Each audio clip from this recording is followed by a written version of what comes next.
Hi உறவுகளே, எல்லாரும் எப்படி இருக்கீங்க? நல்லா இருக்கீங்களா? இன்றைக்கி நம்ம ஒரு ஹெல்த்தியான ஸ்வீட் ரெசிபி தாங்க பார்க்க போகிறோம். இந்த ஸ்வீட்டை நம்ம கேழ்வரகு மாவையும் சிவப்பு அவளையும் பயன்படுத்தி செஞ்சுருக்கோங்க.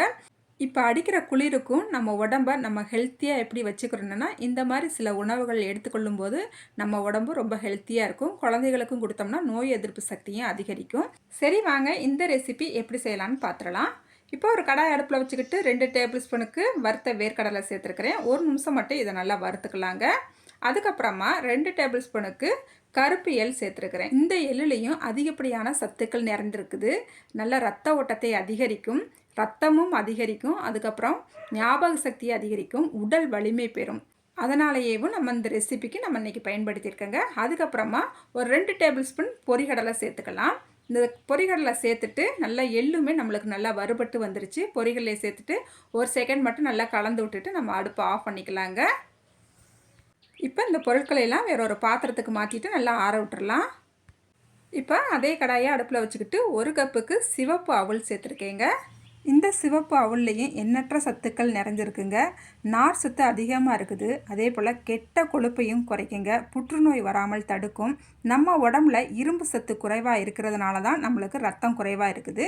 இந்த சிவப்பு அவுளில் பார்த்திங்கன்னா இரும்பு சத்து அதிகமாக இருக்குது. அதனால் இந்த சிவப்பு அவுள் நம்ம சாப்பிடும் போது நம்ம உடம்புலையும் இரும்பு சத்து கூடி நல்லா ரத்தமும் அதிகரிக்குங்க. இப்படி எல்லா சத்தும் நிறைந்த இந்த பொருட்களை பயன்படுத்தி தான் நம்ம இந்த ஸ்வீட் ரெசிபி செய்கிறோம். இந்த மழை நேரத்திற்கு இந்த மாதிரி நம்ம ஒரு ஹெல்த்தியான ஸ்வீட் ரெசிபி செஞ்சு சாப்பிடும் போது நோய் எதிர்ப்பு சக்தி அதிகரித்து உடம்பு நல்லா சுறுசுறுப்பாக இருக்குங்க.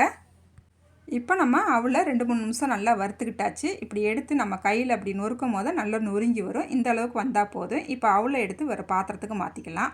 இப்போ அதே கடாயில் 1 கப்புக்கு ராகி மாவு நம்ம சேர்த்துக்கலாங்க.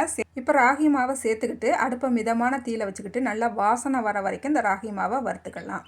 இந்த ராகி மாவில் நம்மளுக்கு அதிகப்படியான சத்துக்கள் நிறைந்திருக்குது. ஆரோக்கியத்தை அள்ளித்தரும் இந்த ராகி மாவை நம்ம இந்த மழை நேரத்தில் நம்ம குழந்தைகளுக்கும் பெரியவங்களுக்கும் இந்த மாதிரி ரெசிப்பியாக நம்ம செஞ்சு கொடுக்கும் போது அவங்க ஹெல்த்தியாக இருப்பாங்கங்க.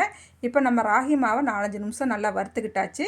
இப்போ இந்த அளவுக்கு வாசனை வர வரைக்கும் வறுத்துக்கிட்டால் போதும். இப்போ அடுப்பு ஆஃப் பண்ணிவிட்டு இதையுமே நான் வேறு பாத்திரத்துக்கு மாற்றிட்டு ஆற விட்டுக்கலாம். இப்போ ஒரு மிக்சி ஜார் எடுத்துக்கலாம். ஃபஸ்ட்டு ஆறுனா அவளை இதில் சேர்த்துக்கலாம். சேர்த்துட்டு 2 ஏலக்காவை சேர்த்துட்டு நல்லா வலுவலுன்னு பவுடராக அடித்து எடுத்துக்கலாங்க. பாருங்கள், நல்லா பவுடராக அடித்து எடுத்துகிட்டு வந்துட்டேன். இப்போ இது கூடவேவும் நம்ம ஏற்கனவே வறுத்து வச்சுருக்கோம் இல்லையா, பொரிகடலை, வேர்க்கடலை, எள் இதெல்லாம் சேர்த்துட்டு கொஞ்சம் கொரகொரப்பாக அடித்து எடுத்துக்கலாம். ரொம்ப வலுவலுன்னு அடிக்க வேண்டாம், கொரகொரப்பாக அடித்து எடுத்துக்கிட்டால் போதும். இப்போ இதையுமேவும் நம்ம ராகி மாவு ஏற்கனவே வறுத்து வச்சுருக்கோம் இல்லையா, இப்போ பாத்திரத்துக்கு மாற்றிருக்கிறேன், அதுலேயேவும் நம்ம அரைச்சி எடுத்துகிட்டு வந்ததை சேர்த்துக்கலாங்க. இப்போ இது கூடவேவும் ஒரு 1/4 டீஸ்பூனுக்கு உப்பு சேர்த்துக்கலாம். உப்பு சேர்த்துட்டு நம்ம ஸ்வீட் ரெசிபி செஞ்சோம்னா ரொம்பவே ஸ்வீட்டை வந்து நல்லா தூக்கி காட்டும். அதனால் நம்ம உப்பு சேர்த்துக்கிட்டு நல்லா கலந்து விட்டு எடுத்துக்கிட்டாச்சு. இப்போ ஒரு கடாய் அடுப்பில் வச்சுக்கிட்டு 1 கப்புக்கு நாட்டு சர்க்கரையும் 2 கப்புக்கு தண்ணி சேர்த்துக்கலாம்.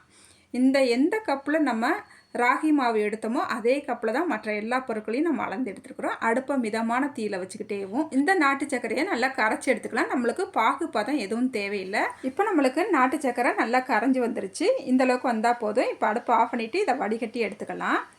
இப்போ பாருங்கள், நம்ம வெள்ளை தண்ணியை நல்லா வடிகட்டிட்டு எடுத்துகிட்டு வந்தாச்சு. இப்போ மறுபடியும் கடாய்க்கு மாற்றிக்கலாம்.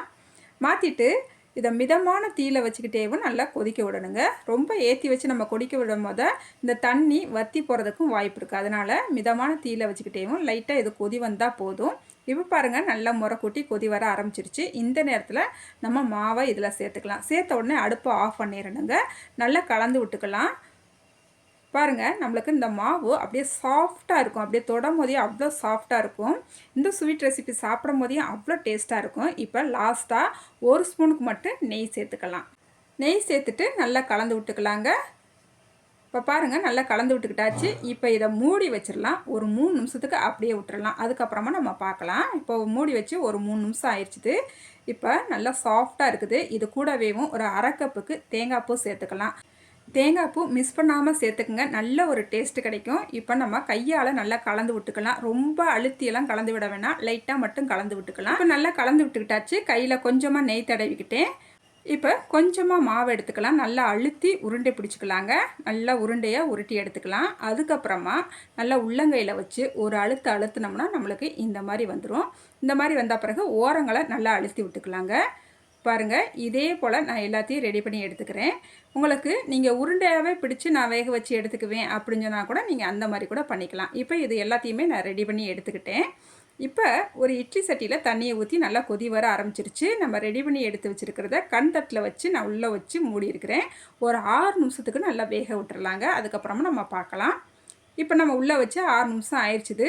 நல்லா வெந்து வந்திருக்குது. ஓப்பன் பண்ணோடனே கம கமன்னு வாசனையாக இருக்குங்க. இது நல்லா ஆறட்டும். அதுக்கப்புறமா நம்ம பார்க்கலாம். இப்போ பாருங்கள், நம்மளுக்கு ஹெல்த்தியான ஸ்வீட் ரெசிபி சூப்பராக ரெடி ஆயிடுச்சுங்க. அப்படியே பார்க்கும்போதே சாப்பிட்ணும் போல் இருக்குங்க. டேஸ்ட்டும் மனமும் அவ்வளோ சூப்பராக இருக்குங்க. அப்படியே தேங்காய் பூ வாசத்தோடையும் நெய் வாசத்தோடையும் இந்த ஸ்வீட் ரெசிபி சாப்பிடும் போது ஆஹா அப்படி ஒரு டேஸ்ட்டுங்க. யாருமே வேணான்னு சொல்ல மாட்டாங்க. நீங்கள் செஞ்சு கொடுத்த உடனே கடகடன்னு காலியாகிடுங்க. நோய் எதிர்ப்பு சக்தி அதிகம் நிறைந்த இந்த ஹெல்த்தியான ஸ்வீட் ரெசிப்பியை நீங்களும் ஒரு தடவையாவது ட்ரை பண்ணி பாருங்கள். ட்ரை பண்ணிவிட்டு எப்படி இருந்துச்சுன்னு மறக்காமல் கமெண்ட்டில் சொல்லுங்கள். இந்த வீடியோ உங்களுக்கு பயனுள்ளதாக இருக்குன்னு நம்புகிறேங்க. இந்த வீடியோவுக்கு மறக்காமல் லைக் பண்ணிவிடுங்க. அடுத்த ஒரு ஹெல்த்தியான ரெசிபியோடு உங்களை சந்திக்கிறேங்க. பாய்.